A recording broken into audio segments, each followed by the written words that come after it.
മഹാന്മാരായ ചിന്തകന്മാരോട് നിങ്ങൾ ഒരു ചോദ്യം ചോദിക്കുമല്ലോ. അങ്ങനാണെങ്കിൽ ഉസ്താദേ, ഈ ഭാര്യയെയും ഈ ഉമ്മയെയും എങ്ങനെയാണ് പരസ്പരം ഒരേ നാണയത്തിൽ കൊണ്ടുപോകുന്നത്? എങ്ങനെയാ? എന്തായാലും കുടുംബ പ്രശ്നമുണ്ടാകുമല്ലോ.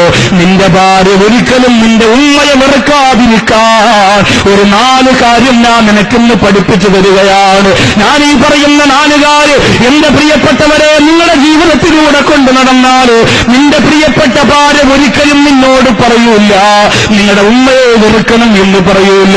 നിങ്ങളുടെ ഉമ്മയെ വീട്ടിൽ വിളിച്ചുകൊണ്ട് വരാനാണ് പറയുക. ഉമ്മാക്ക് കൂടി ഡ്രസ് എടുത്തു കൊടുക്കാനാണ് പറയുക. ഉമ്മാക്ക് കൂടി സ്വർണ്ണമെടുത്തു കൊടുക്കാനാണ് പറയുക.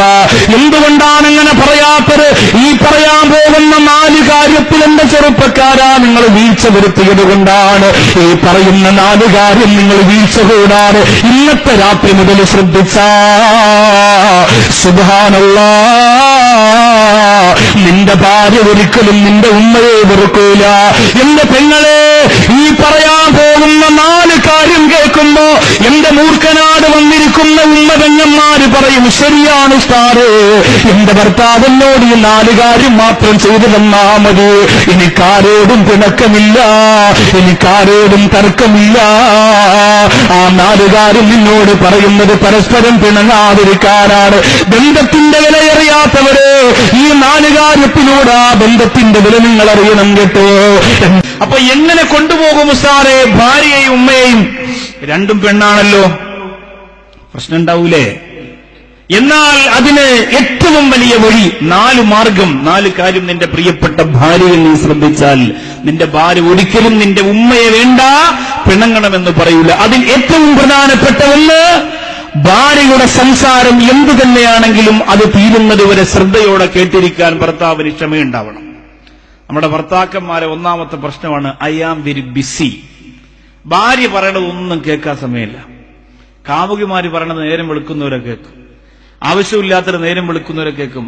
ഉമ്മൻചാണ്ടി രാജിവെക്കുമോ ഇല്ലയോ എന്നറിയാൻ വേണ്ടി ചാനലിന്റെ മുമ്പിൽ വായും തുറന്ന് വെളുക്കുന്നവരിക്കും. ഒരു രക്ഷയില്ല, ഒരു കാര്യം നടക്കാൻ പോലില്ല. അങ്ങനെ ഇരിക്കണ്ട, വെളുക്കുന്നവരെ നിങ്ങളിരിക്കുക, അതിനൊക്കെ നിങ്ങൾക്ക് സമയമുണ്ട്. പക്ഷേ പ്രിയപ്പെട്ട ഭാര്യ ഒരു കാര്യം പറഞ്ഞാൽ നിങ്ങൾക്ക് തലവേദനയാണ്. കേട്ടുകൊണ്ടിരിക്കണം ഭാര്യ പറയുന്നത്.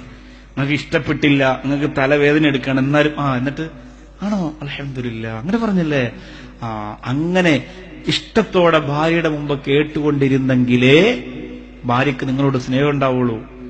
നിങ്ങളല്ലാതെ ഭാര്യ ഒരു കാര്യം പറയുമ്പോൾ പോയവിടെ വേറെ ബഹളം, എപ്പോഴും തന്നെ അലപ്പലപ്പെന്ന് പറഞ്ഞ് കളഞ്ഞിട്ട് പോകരുത്. ഭാര്യ ഫോൺ വിളിക്കുമ്പോ ശരി ശരി എന്ന് പറഞ്ഞ് കട്ട് ചെയ്യരുത്, സംസാരിക്കണം. എന്നിട്ടെന്തുണ്ടായി എടുത്തെടുത്ത് ചോദിക്കണം. രണ്ടാമതെന്താണ്? പ്രിയപ്പെട്ടവരെ, നിന്റെ പ്രിയപ്പെട്ട ഭാര്യ പ്രതീക്ഷിക്കാത്ത സമയത്തൊരു സമ്മാനം കൊണ്ടുവന്ന് കൊടുക്കുക. പ്രതീക്ഷിക്കാത്ത സമയത്ത് സമ്മാനം കൊടുക്കണം. പ്രതീക്ഷിക്കാത്ത സമയത്ത് എന്തായാലും ഇതുവരെ വാച്ചോട് കൊടുത്തിട്ടുണ്ടോ? കൊടുക്കണം. പ്രതീക്ഷിക്കാത്ത സമയത്ത് കൊടുക്കണം.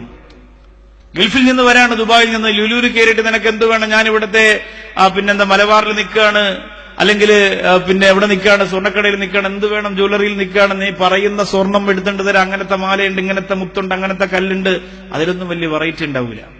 അവരോട് പറയണം, ഒന്നുമില്ല, പൊരുത്തപ്പെടണം, എന്റെ പ്രാവശ്യത്തെ വരവൊക്കെ വലിയ നഷ്ടത്തിലാണ്, ഒന്നും വാങ്ങിയില്ല, ഒന്നുമില്ല, പൊരുത്തപ്പെടും, നീ എന്നെ തന്നെ കിട്ടിയത് ഭാഗ്യം എന്നൊക്കെ പറഞ്ഞിട്ട് നാട്ടിലേക്ക് വരണം. സംഭവം ഒരു 2 പവന്റെ മാല വാങ്ങിച്ചു വെച്ചിരിക്കാൻ അവരോട് പറയരുത്. നാട്ടിൽ കൊണ്ടുവന്ന് എല്ലാവർക്കും മിഠായിയും സോപ്പും സ്പ്രേയും എല്ലാവരും ഗൾഫിൽ നിന്ന് കൊണ്ടുവന്ന ടൈഗർ ഫാമും ജൂക്കാലി തൈലും ഒക്കെ എടുത്ത് കൊടുത്തിട്ട് അതെല്ലാം ഏത് ഗൾഫുകാർ വന്നാലും പെട്ടിക്കാത്ത അതുണ്ടാവും. അങ്ങനെ അതൊക്കെ കൊടുത്തതിന് ശേഷം ലാസ്റ്റ് ഭാര്യയോട് ഇങ്ങനെ കണ്ണ് കാണിച്ചിട്ട് റൂമിലേക്കൊന്ന് റൂമിൽ വന്നിട്ട് ഈ 2 പവന്റെ മാല എടുത്ത് കൊടുത്തിട്ട് എന്റെ കരളെ, എത്ര കൊല്ലം കൊണ്ട് നീ എന്നോടൊന്നും ചോദിച്ചില്ലല്ലോ, സന്തോഷത്തോടെ കഴിയല്ലേ, ഇതിരിക്കട്ടെ എന്റെ വക, ബിസ്മില്ലാഹിർ റഹ്മാനിർ റഹീം.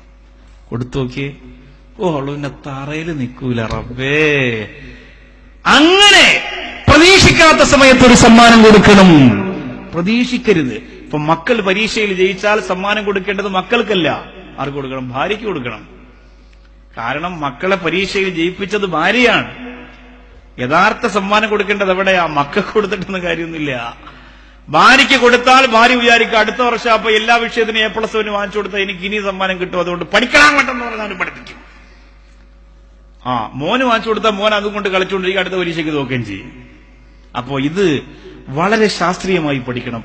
പ്രതീക്ഷിക്കാത്ത സമയത്ത് സമ്മാനം കൊടുക്കണം. 3, എന്റെ ജീവിതത്തിലെ ഏറ്റവും വിലപ്പെട്ടവളാണ് എനിക്ക് ഭാര്യ എന്ന് നീ ഭാര്യയ്ക്ക് തോന്നിപ്പിച്ചു കൊടുക്കണം.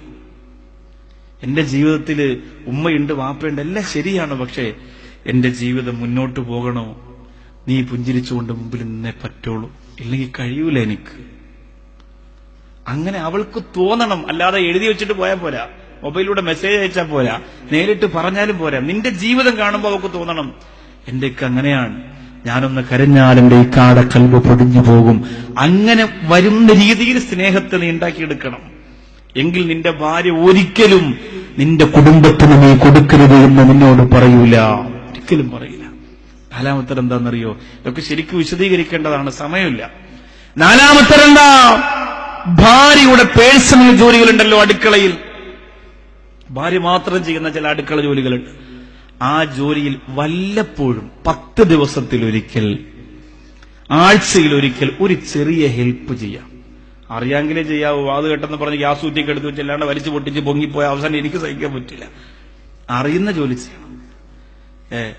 പിന്നെ മത്സ്യം പാകം ചെയ്യാൻ തയ്യാറാക്കണോ, അതല്ല അത് ചെയ്യണോ, ഇത് ചെയ്യണോ, എന്തെങ്കിലുമൊക്കെ ചെയ്തു കൊടുക്കാൻ പഠിക്കണം. എനിക്ക് അറിയാന്നുള്ള 1-2 പൊടിക്കൈകളുണ്ട് അടുക്കുക, അത് ഞാൻ സാധാരണ പോകുമ്പോൾ ചെയ്തിട്ടുണ്ട്. എല്ലാരും ചെയ്യണം. നബി സല്ലല്ലാഹു അലൈഹി വസല്ലമ തങ്ങൾ ചെയ്തിട്ടില്ലേ? പിന്നെ നമുക്കെന്താ ഇത്ര ഗൗരവവും ഇത്ര ഗമയും? വലിയ ഭർത്താവിന്റെ റോളൊന്നും അല്ലല്ലോ.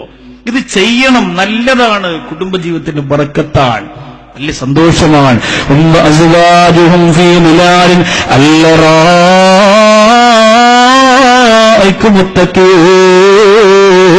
അള്ളാന്റെ സ്വർഗത്തിൽ ചാരുകസേരയിൽ ഭാര്യയും ഭർത്താവും ഇരിക്കുന്ന രീതിയിൽ എത്തണമെങ്കിൽ പരിശ്രമിക്കുക.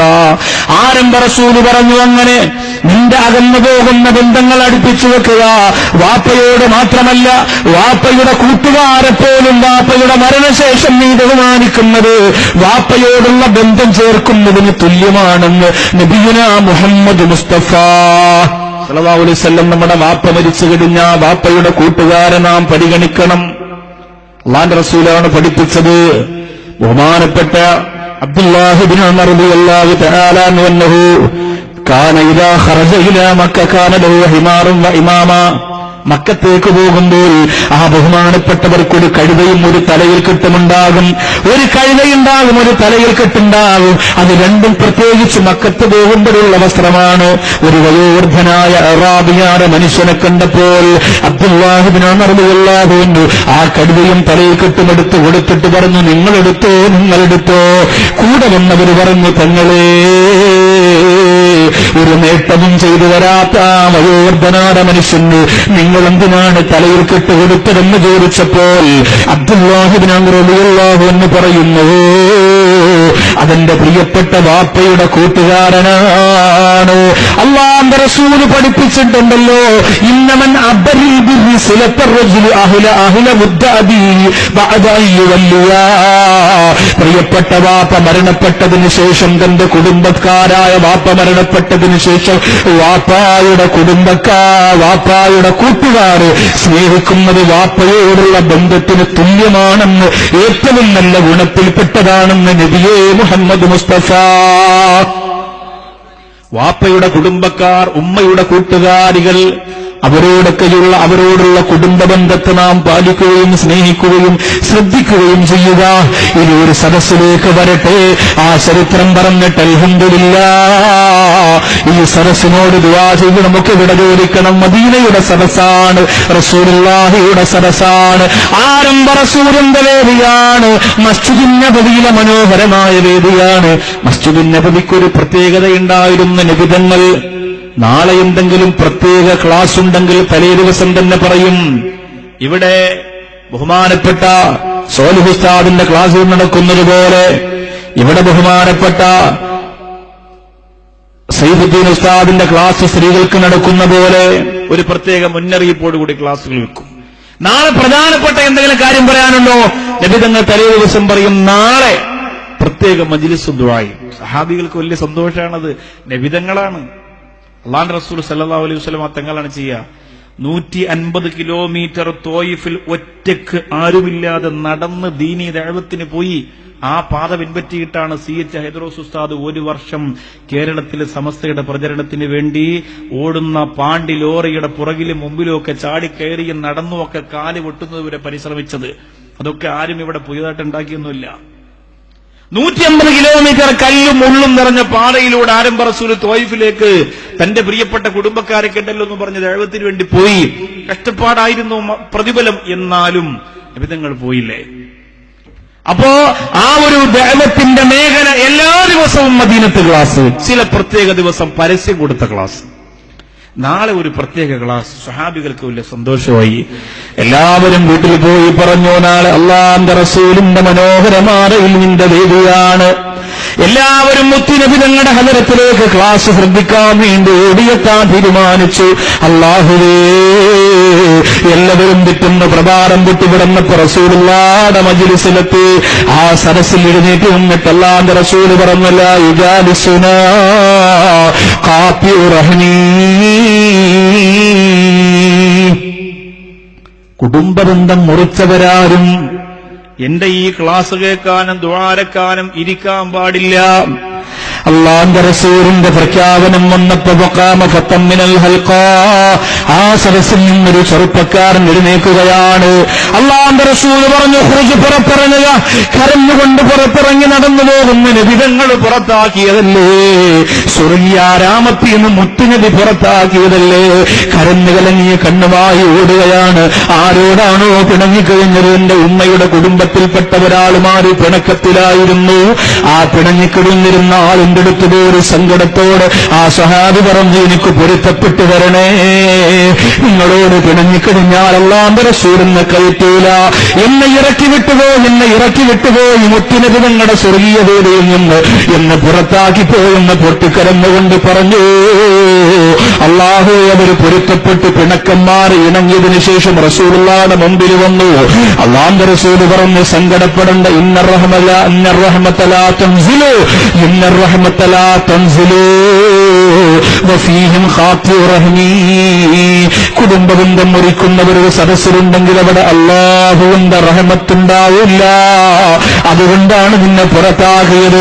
ഇവിടെ ഇരിക്കുന്നവരെ തീരുമാനിക്കുക, ഭൗതികമായ കാര്യത്തിന് വേണ്ടി പിണങ്ങിക്കിടന്നിട്ട് നിങ്ങൾ മിണ്ടാതിരുന്നാൽ ലാ യദ്ഖുലുൽ ജന്ന, നിങ്ങൾ ഇണങ്ങുന്നതിന് മരിച്ചുപോയാൽ നിങ്ങൾക്ക് സ്വർഗമില്ല. സ്വർഗം കൊതിക്കുന്നവര്, സ്വർഗം ആഗ്രഹിക്കുന്നവര് ആരോടും പിണങ്ങാൻ പാടില്ല. ഇനി ഇത്രയും ഞാൻ വാള് പറഞ്ഞിട്ടും പിണങ്ങിക്കഴിയുന്നവരോട് ഇണങ്ങാനുള്ള മനസ്സ് വരുന്നില്ലെങ്കിൽ നിങ്ങൾക്ക് ഇസ്ലാം തരുന്ന ഒരു പേരുണ്ട്.